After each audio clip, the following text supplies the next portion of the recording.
I'm a bit more forgiving now because like in my side hobby as someone that runs like tabletop games like D&D is like I'm the George Lucas, right? So I'm trying to figure out my continuity and keep that all straight.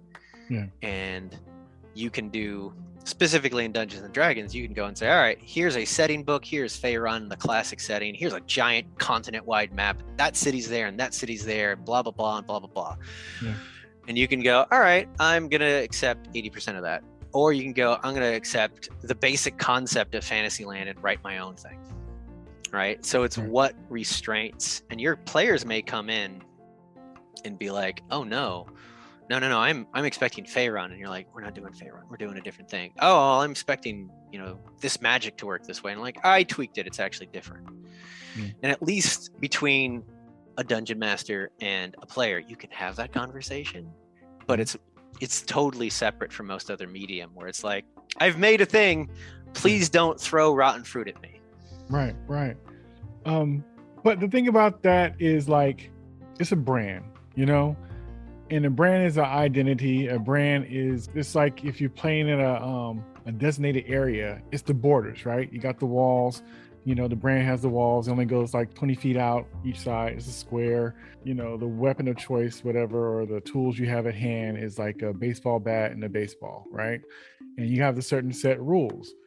Now, granted, somebody might want to, add a football to the game, but that's not what the brand is. And so I think there is a thing where if it's a brand, then, like Mickey should have 2 ears, not 3. Batman's parents were killed in Crime Alley, just certain things. And depending on the IP, you might have all these things and you just kind of work around it in a way because you kind of messing with people's expectations, and even though it might be old to you because you've seen it a million times, right? That's why they're coming back, is for that same thing. If they're looking for something new, they would go to a different property. So I understand that there could be some wiggle room within that, game or within those borders and stuff. But I think that, like you said, it's a percentage that you could just cross that line. And it's almost like, what is this? Right. And there's different ways of crossing those lines. There's like, who is this character type lines, right?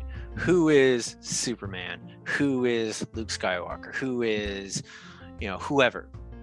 That is a specific character. Granted, something like Superman or Peter Parker or Spider-Man, like there's tons of different iterations on that character, but they fit into sort of a box. Some jump out of them from time to time. Right. But for how things work, that's totally different, right? How does the Force work? How does hyperspace work? How does this work? How does that work? That affects the whole goddamn world. Yeah. Right? I mean, going back to MCU, the Marvel Cinematic Universe, like once they introduced Doctor Strange and his little teleportation circles, right? Well, fuck, we can all use the teleportation circles as long as it's a character that knows how to use it. So that's why you can get Wong using that in Shang-Chi, right? Like, hey, there's Wong, boom, he does a teleport, right? Like it's set up now, it's part of the world. And that will work as expected until someone changes the way that it works, right? Explain in a new way, right? Like rewriting Wanda's sort of ability set, right? It's a light retcon because you're expanding on what it does and how it can be used. But that's different from, oh, no, they never worked like that. Wait, what? What? Right? If you're like, oh, it's actually this, and it's always been that. Those work so damn well. Like, so when they rebooted Green Lantern, right? Sorry if you don't know Green Lantern, I'm going to go on a rant here. So, back in the late 90s, comics were extreme. So they killed Superman. They did all sorts of crazy stuff. As part of that, Hal Jordan, Mr. Green Lantern, got his home city wrecked, like wiped off the face of the map, nuclear explosion.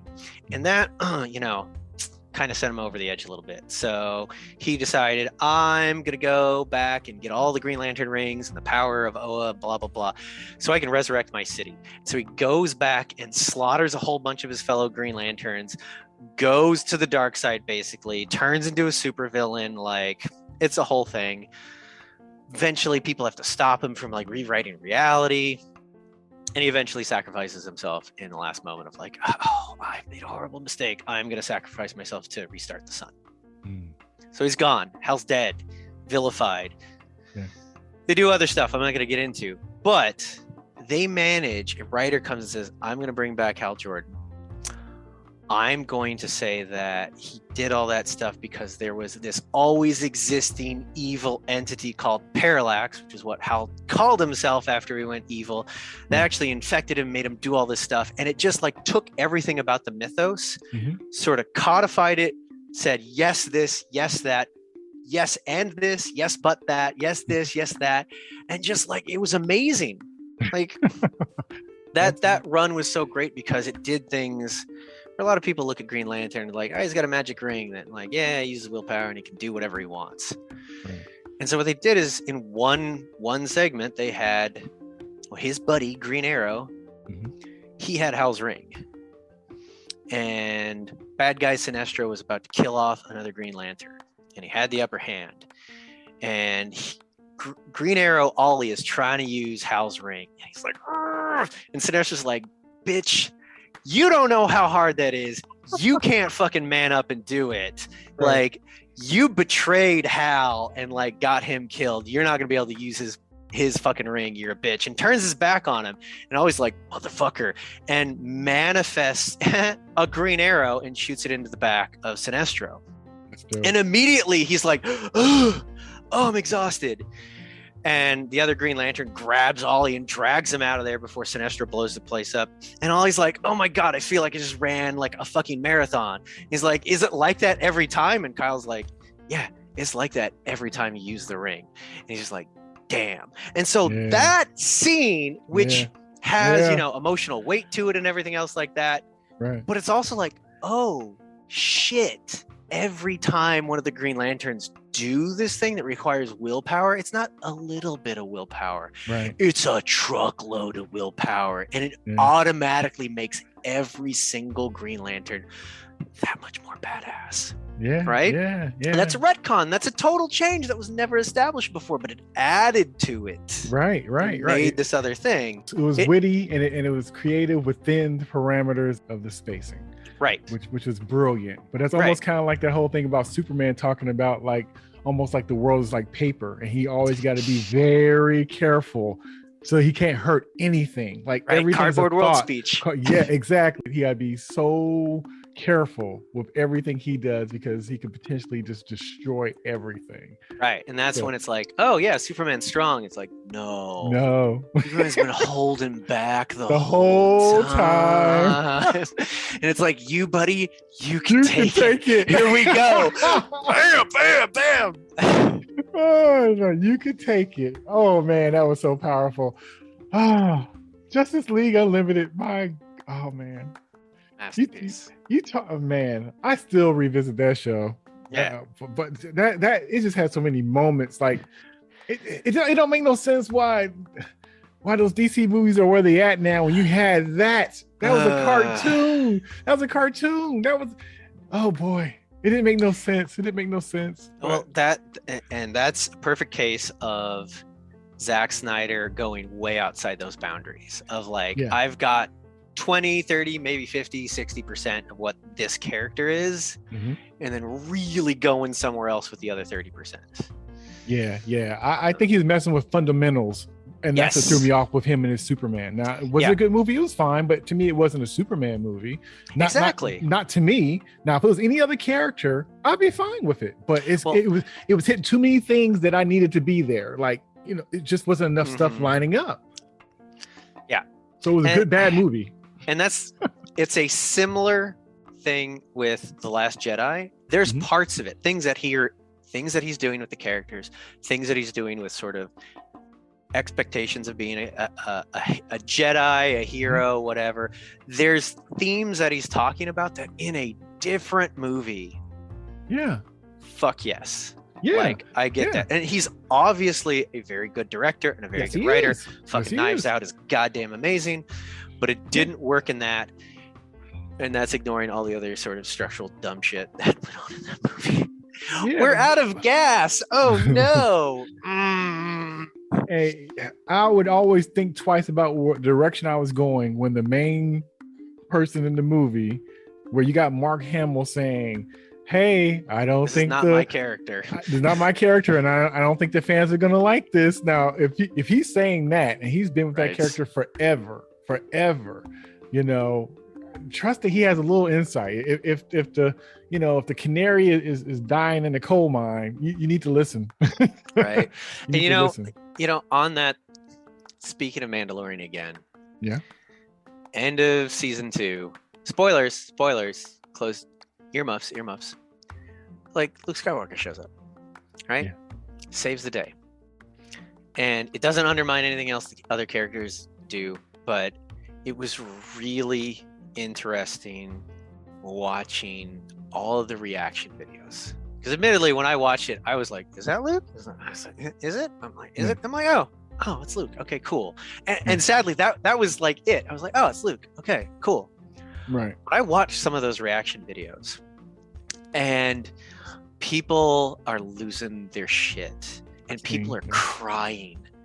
People are crying because, like, with some of these characters, like, I mean, we have basically, so there's parasocial relationships, right? Where this happens a lot with YouTubers and influencers, but it also happens with fictional characters, right? We engage with them as if they're a person we know, because we get to see all their internal thoughts a lot of times. We get to see all their we connect with them like they're our best friends. Right. And for a lot of us, we've known them since we were a kid. And like, Superman's a hero, Spider-Man's a hero, So these moments where they show up out of the fucking blue and they're the cavalry and they save the day, right. Like, that's I would think that would be up there with, like, you're in a rough situation in real life, and one of your mentors shows up, like, or, assuming you have a good relationship with your dad or your mom, one of your parents just, like, shows up out of the blue and saves the fucking day. Yeah. Like, it's that. So I get why some people are upset when they get the characterization of Luke Skywalker a little off, because it's really upsetting. You're changing this person. I know. It's psychologically, it's on that level. It's not, oh, you've messed up this fictional character's interpretation. It's like, no, you're changing my friend, my hero, my role model. Right. So the upsetness over that, oh yeah, 100%. Yeah. The trying to get people fired or chased off of Twitter. Realizing it was Luke that was coming to save Roku. Why do you feel that you were kind of like, about it? Like, it was cool, but you wasn't like I said, the reaction videos to the crying and people trying to figure that out for a while. I was like, okay, well, it's that looks like is it green lightsaber? No, yeah, okay, it's green lightsaber. Is that his belt? It was just like, are they, like, I almost didn't believe that they were gonna do it. That's really what it came down to. I was like, are they? Oh, they're fucking doing it, which I think just took me out of it too much. I was playing the what's going to happen plot wise, what are the creators doing, not you think it so much you're not in the moment, right? You're too busy trying to calculate and trying to figure out. Right, because like even when the X-Wing showed up, I was like, is it one of the pilots? Weird, but the music's playing, like, and it was like, oh, okay, we got, but is it a bad guy? I'm like, no, what? And part of it was like, why is he still wearing all black? Because like, this is supposed to be a little bit after Return of the Jedi. I would figure he'd be like, I'm wearing all this black because I was slipping towards becoming my father. I mean, that thematically is why he was wearing black. Like, literally to the point where when his jacket flap comes open, Yeah. And it's white on the inside because that's him getting to the point of like, oh, I've made a horrible mistake. I'm going to back away from the dark side. It's literally down to the costuming. So anyway, when he shows up and he's still all in black, I was like, oh, why is Luke still wearing black? And it just took me out of it too much. And I did that to myself. No. And I kind of had a similar kind of feeling about the whole thing. Kind of remind me of what people would call like stunt casting in a way. It's almost kind of like that show went so far on its own where I was kind of done with the movies in a way, or just kind of like feeling, a ways about the movies. And this thing came out of nowhere, and it was just so, it was encapsulated. It was his own little world. And so you would think that it would have needed all this stuff to kind of connect it, to make you feel like, hey man, you need this special person or from this movie or this person to show up to make you like the show. That show earned its own place. Exactly. So for it to pull that at when it didn't really need it, when it's done so great on its own, it's almost kind of like, why are you pulling that mess into here for? It's kind of like it didn't really need it. And if you're going to do it in a different way where it didn't feel like, because like I said, that show survived that long without it. And the people that needed to kind of get folded in, I felt that it was his own world, and it could have did what it was cool that he was there, but I think it could have did without Luke being there. It was his own world to an extent because you got Dave. I'm gonna get his name right. Dave Filoni. Right? Did Clone Wars, did Rebels, right? Basically George Lucas's anointed carrier of the lore. Right. He was just dropping little things in season 1 that ties it into the rest of the lore. In season 2, they went heavy, right? Because you got Boba Fett, Ahsoka, right? All the rest of it. So they were tying it more into the wider universe. But I kind of just thought of it as like, that's a nice cherry on top, because Luke fits exactly what they needed, which granted, it wasn't accidental. Like they're setting up a Jedi needs to take care of Grogu. Yeah. Valid point. Yeah. Well, what Jedi are there? Well, there's Ahsoka, but she's not taking them because she's also not a Jedi. Yeah. She left the Jedi. So who's left? Because technically all the rest of them are supposed to be dead. So either we have to set up a totally unknown Jedi who has somehow survived, and then why did that happen? Continuity and blah blah blah. And it's like, well, we got Luke. We got Luke. Why don't we just use Luke, right? And not have to do all this other explaining of who this new person is, right? Mm-hmm. So I wasn't like, oh, how dare they? I was like, yeah, that works, because Luke's going to go off and do whatever. Okay. And hopefully Grogu leaves his academy before Ben Solo murders everyone. Mm-hmm. Okay. That's the fun thing when you're like, oh, wait a minute. All of Luke's students died. Yeah. I was kind of thinking of it almost how, like, maybe a better example would be like Teen Titans fine. You kind of like all the characters. You like Robin on his own with Starfire and everybody, and then Batman just kind of keeps showing up, or he shows up. It's like, well, I don't really need Batman here. Right. Like they're strong on their own. And I know he's connected to Batman and stuff, but do you really need Batman to come in and help save the situation when they kind of got their own thing? But the way you said it with Luke, then that makes sense. Especially, I forgot about the whole thing about all the Jedi being, taken out and stuff. So, so you logically made it make sense. So that I respect that. But for something like I said, but when I seen him there, as cool as it was, I thought I would have felt more for it, considering what that was. Right. But Yeah, and you were talking earlier about like being satisfied with the things that they pulled in. Mm-hmm. Right, from the old continuity. So like Admiral, I'm gonna try and pronounce it right, Thrawn, mm-hmm. right, which got included in Rebels, and Ahsoka is clearly looking for Thrawn. He's from the books. He's from the books. That's where he originated. I think he had like two trilogies where he's like one of the antagonists. Oh, wow. Right, and that's like, oh, cool. They're cherry picking nice things, and there's tons of stuff that I'm totally satisfied with them leaving on the drawing board or the drawing table. Mm-hmm. But there's other weird things in there that are also like weird Force sort of rule breaking things. So like they had this whole thing. Oh, there's one of the Thrawn trilogies. They find some planet where there's some weird little creature, a little cat-sized creature, and it just pushes the Force away from it. So there's these weird little bubbles where the Force can't sense or do anything. Huh. Right? Which is like, okay. And basically, I'm sure what it is this is essentially a kryptonite, right? Superman needs to be made weak. We come up with kryptonite. Boom, he's got a weakness. Right. So the writers are like, damn, we've spent like 10 years like writing up how badass Force users are like Luke. We need to throw a curveball. Let's come up with this rare creature so the bad guys can discover it. Mm-hmm. And it'll make it so that Luke can't sense or do anything inside those little anti-Force bubbles. That's terrible. Ah, cool, right? Mm-hmm. So it's clearly limited because it's tied to a creature, Mm-hmm. right?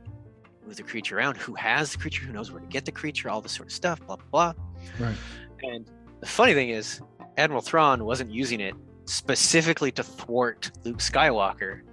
He had an insane Jedi clone who he was working with and was like, I'm going to become the new emperor. And he's like, I'm going to keep my little fluffy pet right next to me at all times so you can't fucking force choke me. Thank you very much. Please get back to work. That's dope. Right? Like it became a mechanic. 'Cause like sort of my point earlier about like, you know, the technology works in a certain way and the magic, whatever it is, works in a certain way, is sometimes those are shortcuts to get a story beat. But sometimes those are specific limits to create tension, right? To create a problem, to create a hurdle, right? Kryptonite is maybe not a great example of that because it's just too overblown, right? Yeah. But this limited creature Mm-hmm. with its tiny little Force bubble, Mm-hmm. maybe just a couple feet across, I'm like, oh, okay, that creates an interesting situation where someone's regular ability no work no more. Yeah. So now I got to do this other thing. Which brings us to the Yukyong Vong. I'm going to try and pronounce that right. I looked it up on the back of one of the covers of the books. Okay. So I don't know when they did this, but it was kind of late in sort of the book runs. I think this was like the new Jedi Order series. So you know how in comics you have those big events? Krull, King of Darkness, and the symbiote spawns is going to take over the universe, but right? Those big continuity things, right? Mm-hmm. Where a thing's going to affect everyone and everything. Mm-hmm. So I think like Beyonder and the Secret Wars and all that kind of stuff. Yeah. So I think one or a bunch of the creatives that were responsible for the Star Wars books, which I think was under Lucasfilm, was like, we need to do that. We need to upset the order because we're just doing a whole bunch of here's the new bad guy of the week, which is maybe a book or 2 or 3 books, and then they're done. And then and it's like we got to really upset the status quo because at that point in the books, like the New Republic was stable. They were the power in the galaxy again, right? They're dealing with like an Imperial remnant, blah blah blah. So someone's like, all right, let's come up with a bad guy that can take on the Republic and fuck over Jedi. Mm-hmm. So they came up with the Yokishvong. I'm sure it's a mispronunciation. I don't care. Yokishvong, it's what I always call them. And basically, these guys come from literally outside the galaxy. They came from another galaxy. They flew all the way here in their little bio ships because all their technology is biological. Mm-hmm. And there's just tons and tons and tons and tons and tons of them, like a whole invading army. They're going to invade the galaxy. And they're, you know, biochemists, so they can send a little spore down to a planet and just like rewrite its entire ecology. Oh, wow. Just like turn it all to biological goo that they can use to like make their new ships and all. It's like, holy fuck, that's crazy. But they're basically, you've seen Hellraiser, they're the Cenobites, Pinhead. They're like, pain is existence, pain is everything. I will mutilate for further pain. And apparently, they're so far down the rabbit hole in that the Force wants nothing to do with them. Wow. So an entire species culture is invisible to the Force. So that means all the Force users not only are like, oh, I can't sense their presence, their Jedi reflexes don't work because they don't know what they're going to do. Wow. Right? Which is like, I go back and forth of like, that is fucking bonkers, like too much. But like, it works because now you've got a whole bunch of Jedi and some of them are really good fighting with lightsabers even without their abilities. And some of them rely a lot on their reflexes. So you see a lot of Jedi freaking go down. Because at this point, Luke's built up his academy and the Jedi are back. And like, it's a whole bunch of like, I think like late 90s kind of extreme. Because they kill off Chewbacca. They legit kill out. Yeah. And here's the thing. A lot of times, character deaths, this one was left field. Like, I had no clue going into this book it was going to happen, but they were upsetting the status quo for the galaxy. They're trying to upset the status quo for the characters. So Han, Chewie, and Han's 3 kids. So him and Leia had twins. Yeah, Jason and Jasiah, and they're like teenagers. They're basically Jedi. They've gone through Luke's academy. They had a whole like Young Jedi Academy series. Read the shit out of that. Yeah. Chewie's nephew with the worst uncreative name ever of Lobaka was one of their friends. They're like, let's come up with another name. Chewie, Lobaka. Cool. So anyway, Han's there, Chewie, his 2 twin kids, and their youngest kid, Anakin. So they're on this planet, and they're basically there trying to people are just becoming aware of this threat, the Okashvong, and they're trying to track down what's happening. They think something came here to this particular planet, and they're trying to track it down. And the short version, what happens is they start to track sort of like they're looking for orbital things that might have flown in. And one of the things they realize is like, hey, wait a minute, the moon's trajectory has been changing. Like, it's getting closer to the planet. And every time it passes over this one spot over a specific continent, it gets a little bit closer. It gets pulled towards the planet. Oh. Because the Okashvong, they're coral ships that move through space. They don't use hyperspace. They have gravity generators.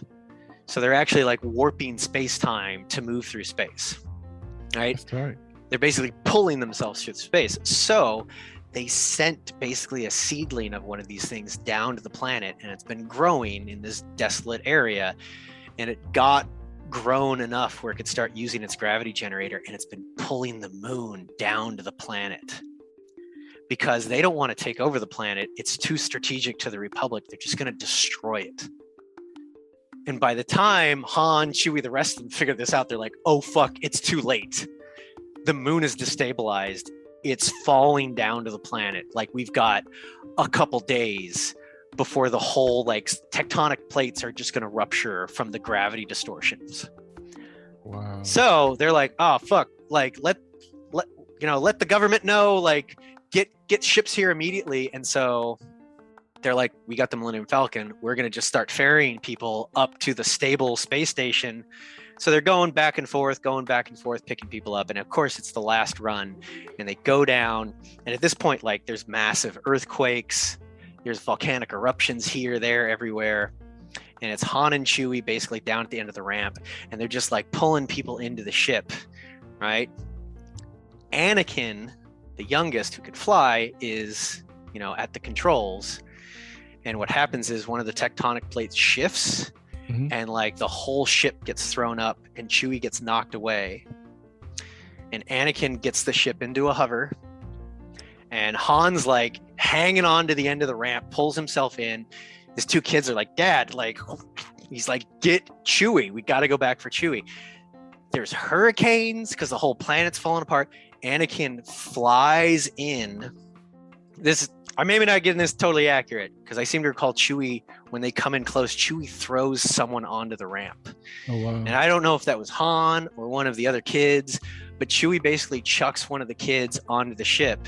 And then another big gust of wind comes, and Anakin can't hold the ship nearby, and more volcanic eruptions. And so Han's kid is like, fuck, I have to fly us away, because either we go and get Chewie and we all die, or we get the ship to safety. Wow. And so he flies away, and basically the last shot, this is of course in a book, you get is like the smoke clears or something, and Chewie's basically up on a precipice, and he just gives out a big battle yell, and then a volcanic eruption takes him. Oh wow! Right, and it's like, holy crap! It was gutting. It was gutting, crazy. But it was epic. Right, and then like that changes the status quo for Han. Like he's married to Leia, but like his best friend, right, just fucking died, and his kid's responsible, kinda, but that's not fair. And so like Han just like kind of goes on a bender and like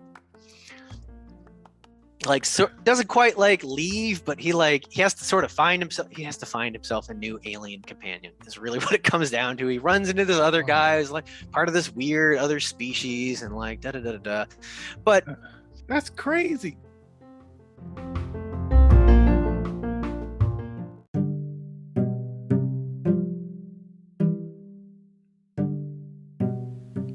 Hey, this is Jay, and I hope you're enjoying the conversation so far. I just want to let you know that this conversation is part of a larger conversation that continues on the next episode. Thanks for listening.